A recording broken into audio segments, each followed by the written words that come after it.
today we all will be learning about the standard operating procedure, which is also known as SOP. So, standard operating procedure is a step-by-step instructions compiled by an organization to help workers carry out complex routine operations. The aim of SOP is to achieve the efficiency, quality output, and uniformity of performance while reducing miscommunication and failure to comply with industry regulations. The process of SOP includes six steps.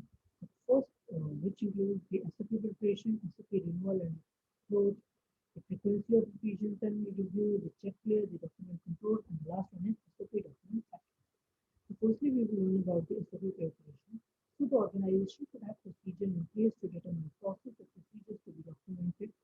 A team approach is followed specifically for multitask process where experience is critical. Second one is SOP renewal and approval. It should be reviewed by one or more individuals with appropriate training and experience in the process.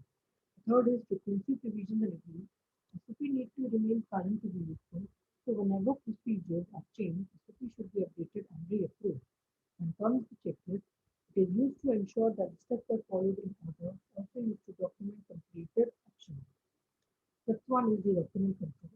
Numbering system is developed to systematically identify and label SOPs and describe in quality management plan. And the last one is the SOP document tracking, which includes the master list of SOPs. It should indicate SOP number, version number, date of insurance, issuance, title, author, status, organizational division,